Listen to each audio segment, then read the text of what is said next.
আসসালামু আলাইকুম এভরিওয়ান, আশা করি সবাই ভালো আছেন। সো আজকের এই লেসনে আমি আপনাদেরকে শেখাতে যাচ্ছি যে কিভাবে আপনারা আইএলটিএস এর রাইটিং টাস্ক 2 এর অ্যাসেগুলোকে আইডেন্টিফাই করবেন কিভাবে।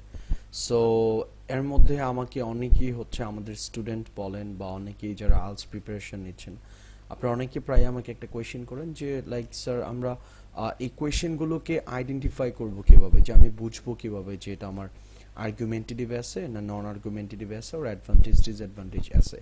সো আজকের এই ভিডিওটার মধ্যে ইনশাল্লাহ আপনাদেরকে আমি শিখাতে যাচ্ছি যে কিভাবে আপনারা আর্গুমেন্টেটিভ অ্যাসে, নন আর্গুমেন্টেটিভ অ্যাসে, অ্যাডভান্টেজ ডিসঅ্যাডভান্টেজ এবং রিজন সলিউশন অ্যাসেগুলো কিভাবে আপনারা আইডেন্টিফাই করবেন। সো আপনারা দয়া করে ভিডিওটা শুরু থেকে শেষ পর্যন্ত দেখবেন, তাহলে ওভারঅল আই হোপ দ্যাট আপনারা পুরো আইডিয়াটা পেয়ে যাবেন যে কিভাবে আপনারা এই অ্যাসেগুলোকে আইডেন্টিফাই করতে পারবেন। ওকে, সো আমি কথা না বাড়িয়ে শুরু করতে যাচ্ছি। সো আইএলটিএস এর মধ্যে আপনারা জানেন যে বেসিক্যালি 4 ধরনের অ্যাসে আসে, like argumentative, non argumentative essay, reason solution essay and advantages disadvantages essay. So এই হচ্ছে আমাদের অ্যাসের টাইপগুলো, কেমন? ওকে, এই 4টা অ্যাসের মধ্যেই আপনার যে কোনো একটা অ্যাসে আসবে আপনার আইএলটিএস এক্সামের মধ্যে। সো অনেকেই বলতে পারেন যে আমি তো অ্যাকচুয়ালি অ্যাসে লিখতে গিয়ে অনেক প্রবলেম ফেস করি, লাইক আমি আইডেন্টিফাই করতে পারি না। অনেকে হয়তো বা কনফিউজড থাকেন যে আসলে কোন ধরনের অ্যাসেগুলো আমার আইএলটিএস পরীক্ষা আসতে পারে, এবং অনেকেই জানেনই না যে আসলে কোন প্যাটার্নের অ্যাসেগুলো আসে। সাধারণত আইএলটিএস পরীক্ষায় 4 ধরনের অ্যাসে থেকে যে কোনো একটা আসবে, আমি যে 4টা নিয়ে আজকে আলোচনা করতে যাচ্ছি। সো আমি যদি আপনাদের সাথে একটু শেয়ার করি যে আমাদের গত স্টুডেন্ট যারা লাইক পরীক্ষা দিয়েছে, আইএলটিএস এক্সাম দিয়েছে, এবং আমাদের স্টুডেন্টরা যারা এক্সাম দিয়েছে সোফার, প্রত্যেকেই কিন্তু এই 4টা থেকে যে কোনো একটা অ্যাসে পেয়েছে, কেমন? এবং আইএলটিএস পরীক্ষার মধ্যে এই 4টার বাইরে কোনো ধরনের অ্যাসে আসে না। সো আমরা যেটা করে থাকি আমাদের স্টুডেন্টদের জন্য, লাইক আমরা 4টার জন্য 4টা ফরম্যাট প্রোভাইড করি, যে ফরম্যাটগুলো আমাদেরকে হেল্প করে লাইক প্রতিটা অ্যাসেকে পারফেক্টলি লেখার জন্য, এবং যে ফরম্যাটটা থাকে 7+ ব্যান্ড। সো রাইটিংয়ের স্কোর নিয়ে অনেকেই কনফিউজড থাকেন এবং অনেকে অরিড থাকেন যে আমার স্কোর তো 3টা মডিউলসে বাড়ছে বাট রাইটিংয়ে বাড়ছে না। সো তাদের জন্য আই হোপ দ্যাট আমাদের এই ফরম্যাটগুলো কাজে দেবে। এনিওয়ে, সো আমি ফরম্যাটগুলো নিয়ে লাইক আলোচনা করব ফার্দার। তো আজকে আমি আপনাদেরকে দেখাবো যে কিভাবে আপনারা অ্যাসেগুলোকে আইডেন্টিফাই করবেন। সো প্রথম যে বিষয়টা আছে আমরা দেখব কিভাবে আমরা how to identify argumentative essay. So first of all I am gonna show you how you can recognize that this is your argumentative essay. Okay, so এই কোয়েশ্চেন টাইপটা কিন্তু মোরলেস খুবই গুরুত্বপূর্ণ একটা কোয়েশ্চেন টাইপ, এবং এটা কিন্তু খুবই ফ্রিকোয়েন্ট একটা কোয়েশ্চেন টাইপ। এটা আইএলটিএস এক্সামে আমাদের মোরলেস খুব ভালোই আসে বলা যায়। এটা আইএলটিএস এক্সামে অনেক আসে আমি বলবো, কেমন, যে আর্গুমেন্টেটিভ অ্যাসেটা। এবং স্টুডেন্টরা কিন্তু এই কোয়েশ্চেন টাইপটা নিয়ে অনেকে অনেক বেশি কনফিউজড থাকে যে আসলে এটা আমার কোন ক্যাটাগরিতে পড়ে, কেমন। সো আমি এখানে আপনাদের জন্য 3টা স্টেটমেন্ট নিয়ে আসছি। এই 3টা স্টেটমেন্ট থেকে যে কোনো একটা স্টেটমেন্টই যদি আপনার টপিকের নিচে থাকে তাহলে আপনি বুঝতে পারবেন এটা হচ্ছে কি আপনার আর্গুমেন্টেটিভ অ্যাসে। সো আমি 1 বাই 1 আপনাদেরকে দেখাচ্ছি। নাম্বার 1-এ আছে to what extent do you agree or disagree with this statement. So আপনি এই স্টেটমেন্টের সাথে কতটুকু এগ্রি ও ডিসএগ্রি করছেন। সো এই কথাটা যদি থাকে তাহলে আপনি বুঝতে পারবেন এটা হচ্ছে কি আপনার argumentative essay. Okay, so step number 2 ছিল do you agree or disagree with this statement. তুমি কি এই স্টেটমেন্টের সাথে বা আপনি কি এই স্টেটমেন্টের সাথে একমত পোষণ করেন বা দ্বিমত পোষণ করেন, যেটাই বলেন আপনি। 3 নম্বরে হচ্ছে do the advantages outweigh the disadvantages, মানে যে সুবিধাগুলোকে অসুবিধাগুলোকে কি ছাড়িয়ে যায়। তাহলে এখানে যে 3টা স্টেটমেন্ট আমি বললাম, এই 3টা থেকে যে কোনো একটা স্টেটমেন্ট যদি আপনার অ্যাসের মধ্যে থাকে তাহলে আপনি বুঝতে পারবেন এটা হচ্ছে কি আপনার আর্গুমেন্টেটিভ অ্যাসে। সো আপনারা যারা আমার ভিডিওটা এখন দেখছেন তারা ঝটপট নোটটা একটু নিয়ে নেবেন, যাতে করে লাইক আপনার এক্সামে যাতে আপনি বসে খুব রিল্যাক্সলি বুঝতে পারেন যে এটা আপনার আর্গুমেন্টেটিভ অ্যাসে। ওকে, সো এখন আমি আপনাদেরকে দেখাবো যে আর্গুমেন্টেটিভের টপিকগুলো অ্যাকচুয়ালি কেমন থাকে এবং এটা আসলে কোন বিষয়গুলো থাকে, আমরা যদি এটা একটু দেখি, কেমন। ওকে, সো আমি মার্ক করেছি, আমাদের কোয়েশ্চেনটা দেখতে পাচ্ছেন, as you can see this is our topic.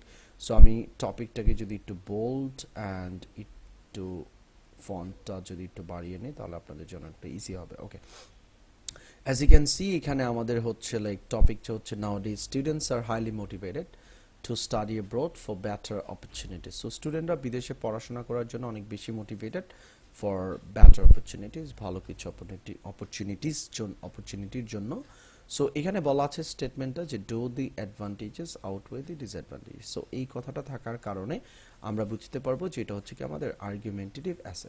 So argumentative অ্যাসেটা সাধারণত এরকমই থাকবে, যেখানে আপনাকে আর্গিউ করতে হবে, তর্ক বিতর্ক তো করতে হবে, একটা সাইডে আপনি সাপোর্ট করবেন আর একটা সাইডে ডিসএগ্রি করবেন, দেন ফাইনালি আপনার কনক্লুশনটা দেবেন, এরকম। তো এটা হচ্ছে আমাদের লাইক আর্গুমেন্টেটিভের একটা অ্যাসে বা টপিক, এবং আপনার আইএলটিএস এক্সামে কিন্তু ঠিক এরকমই একটা টপিক থাকবে, এবং এটাকেই বলা হয় অ্যাসে রাইটিং, যেখানে আপনাকে লিখতে হবে at least 250 words in within like 40 minutes, 40 মিনিটে। সো আমরা যেটা করে থাকি, আমাদের স্টুডেন্টদের জন্য আমরা ফরম্যাট ওয়াইজ প্রোভাইড করি। এক একটা ফরম্যাটের মধ্যে আমাদের 150 ওয়ার্ডস করে থাকে, যেগুলো হচ্ছে 7+ ব্যান্ড। সো এই আমাদের অনেক স্টুডেন্ট আছে যাদের স্কোর 5.5 ছিল, তারা অনেকে রাইটিংয়ে 7.5 পেয়েছে because of our format, right? So ফরম্যাটটা যদি আপনি লাইক অ্যাপ্লাই করেন অ্যান্ড ফরম্যাট ওয়াইজ যদি কাজ করেন, definitely your score will be increased. Alright, so এটা হচ্ছে আমাদের আর্গুমেন্টেটিভের অ্যাসেটা গেল। সো আমি এখন নেক্সট আমাদের যে টাইপটা আছে সেখানে আমি মুভ অন করবো। এটা হচ্ছে আমাদের আর্গুমেন্টেটিভ অ্যাসেটা। আই হোপ আপনারা বুঝতে পেরেছেন।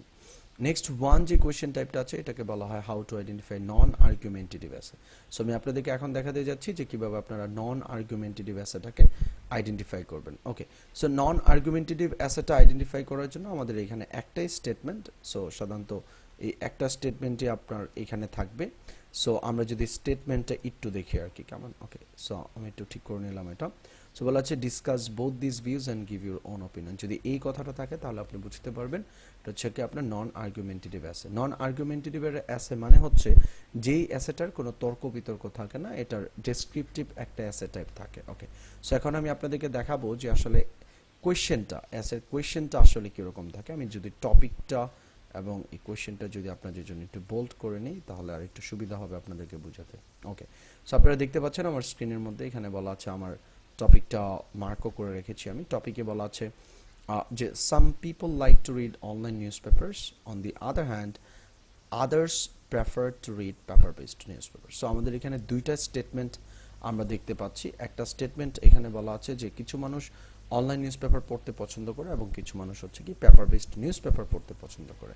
So there are basically two statements in the non argumentative essay, এবং আপনার এক্সামে ঠিক এরকমই থাকবে। এবং যদি আপনি দুইটা স্টেটমেন্ট পান, তাহলে আপনাকে বুঝতে হবে এটা হচ্ছে কি আপনার নন আর্গুমেন্টেটিভ অ্যাসে।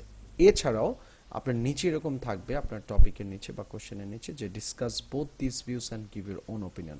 যদি এই কথাটুকু থাকে তাহলে আপনি খুব স্মার্টলি বুঝতে পারবেন বা খুব ইজিলি বুঝতে পারবেন যেটা হচ্ছে কি আপনার নন আর্গুমেন্টেটিভ এর as. Okay, so I hope that আপনার ক্লিয়ার নন আর্গুমেন্টেটিভ অ্যাসেটা কীরকম। সো আমরা নন আর্গুমেন্টেটিভের জন্য ফরম্যাট প্রোভাইড করি আমাদের স্টুডেন্টদের জন্য যারা আমাদের সাথে কোর্সটা করছে। সো আপনারা যারা অনলাইনে আমাদের সাথে কোর্স করতে যাচ্ছেন বা আমাদের অফিসে ফেস টু ফেস করতে যাচ্ছেন কোর্স, তারা সবাই আমাদের স্ক্রিনে দেওয়া নাম্বারটার সাথে কন্ট্যাক্ট করবেন, then you guys will get the more details. Okay, so আমরা এখন নেক্সট 3 নম্বর টপিকে যাব। এটা হচ্ছে রিজন সলিউশন এসে, আরেকটা most frequent question type. So আমরা দেখি how to identify reason solution এসে, কীভাবে আমরা এটা চিনব। তো অনেকে এটা নিয়েও কনফিউজড হই। তো নাম্বার 1-এ বলা আছে what are the reasons and solutions of it, মানে এইটার রিজনসগুলো কি অ্যান্ড সলিউশনসগুলো। সো রিজন সলিউশন আর অ্যাসের আসলে মূল বিষয়টা কি বা এক্সামিনার কি চাচ্ছে।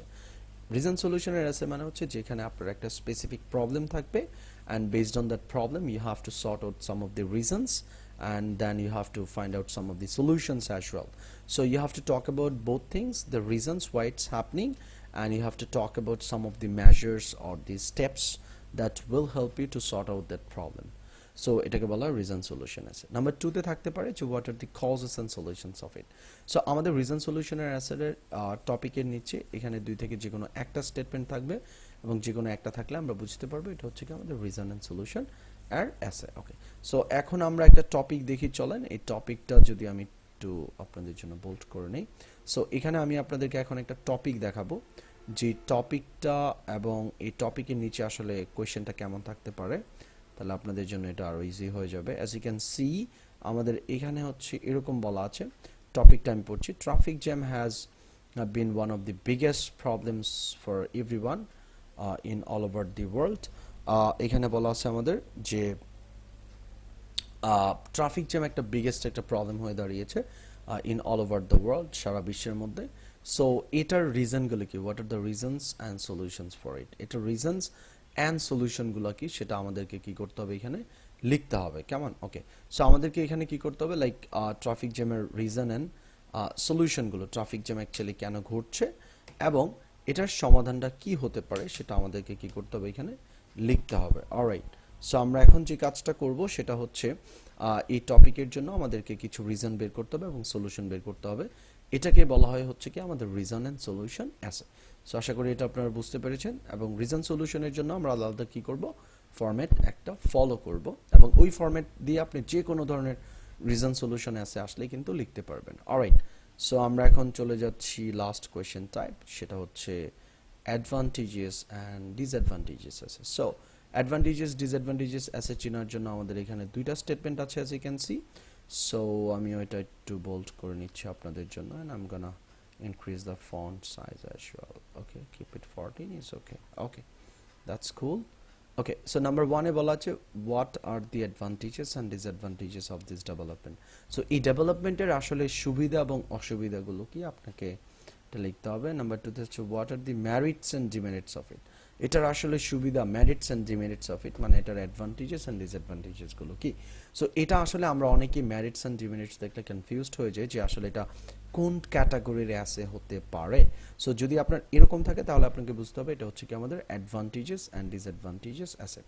সো এই দুইটা থেকে যে কোনো একটা স্টেটমেন্ট থাকলে আপনি বুঝতে পারবেন এটা হচ্ছে কি আমাদের অ্যাডভান্টেজেস অ্যান্ড ডিসঅ্যাডভান্টেজেস আছে। ওকে, সো এখন আমি টপিকটা যদি আপনাদেরকে একটু দেখাই, সো আমি কিন্তু আপনাদেরকে বোথ লাইক টপিকও দেখাচ্ছি এবং কিভাবে এগুলোকে আইডেন্টিফাই করবেন এই বিষয়গুলো কিন্তু আমি দেখাচ্ছি। সো আই হোপ দ্যাট ভিডিওটা যদি ভালো করে দেখেন এবং আপনারা যদি নোটগুলো প্রপারলি নিয়ে থাকেন এবং এই বিষয়গুলো যদি একটু মাথায় রাখেন আপনারা, তাহলেই কিন্তু আপনারা খুব ইজিলি আইডেন্টিফাই করতে পারবেন যে এটা আপনার কোন ক্যাটাগরির টপিকের মধ্যে পড়ে।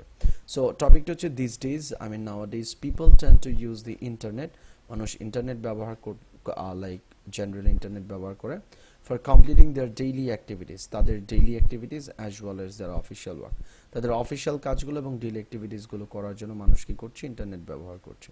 সেখানে নিচে বলা আছে what are the merits and demerits of it, মানে এটা সুবিধা এবং অসুবিধাগুলো কি, আই মিন এগুলো আপনাকে লিখতে হবে।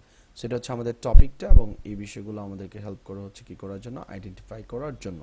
সো এই অ্যাডভান্টেজেস ডিসঅ্যাডভান্টেজেস মানেটা কি বা সেটাতে আপনাকে কি লিখতে হবে।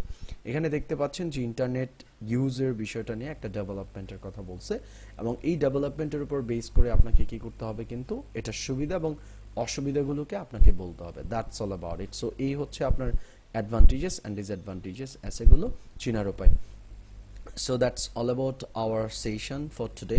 সো আমি আপনাদেরকে যেটা বলবো সেটা হচ্ছে যে যারা আইএলটিএস প্রিপারেশন নিচ্ছেন স্পেশালি ফর রাইটিং, আপনারা এই বিষয়গুলো একটু দেখবেন, কারণ আপনার রাইটিংয়ে কিন্তু আইএলটিএস রাইটিংয়ে যে ওভারঅল ব্যান্ড স্কোর 9 থাকে, এখান থেকে কিন্তু আপনার ওভারঅল আই মিন 6 ক্যারি করে writing task 2 out of 9।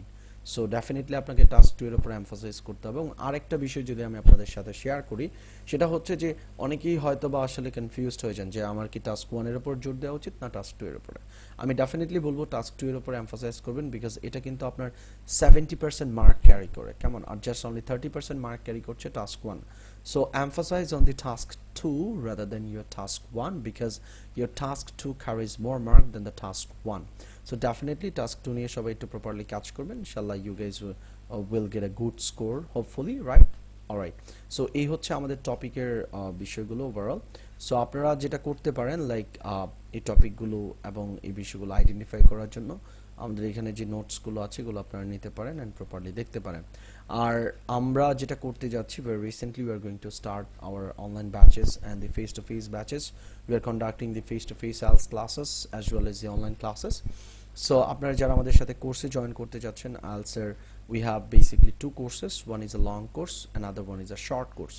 So এই কোর্সগুলো সম্পর্কে আপনার আইডিয়া পাওয়ার জন্য আমাদের ফেসবুক পেজ ভিজিট করতে পারেন, যে লিঙ্কটা আমি আমাদের ভিডিও ডেসক্রিপশনের মধ্যে দিয়ে দিচ্ছি, এবং স্ক্রিনের মধ্যে যে নাম্বারটা আছে এই নাম্বারটা আমাদের WhatsApp number and official number. আপনারা চাইলে আমাদের সাথে ডিরেক্টলি কন্ট্যাক্ট করতে পারেন for getting more information. Alright, so dear viewers, that's all about today and see in the next videos. So যারা আমাদের চ্যানেলে এখনও সাবস্ক্রাইব করেননি, তারা দয়া করে আমাদের চ্যানেল সাবস্ক্রাইব করবেন এবং আমাদের ভিডিওগুলো বেশি বেশি করে শেয়ার করবেন, so that we can be motivated by you guys to make more videos. এবং ডেফিনেটলি শেয়ার করতে ভুলবেন না আপনার ফ্রেন্ডদের সাথে যারা আইএলটিএস প্রিপারেশন নিচ্ছে, অ্যান্ড আই হোপ দ্যাট সবাই বেনিফিটেড হবে। সো ইনশাল্লাহ আগামী ভিডিওতে দেখা হবে। ভালো থাকবেন। আল্লাহ হাফিজ।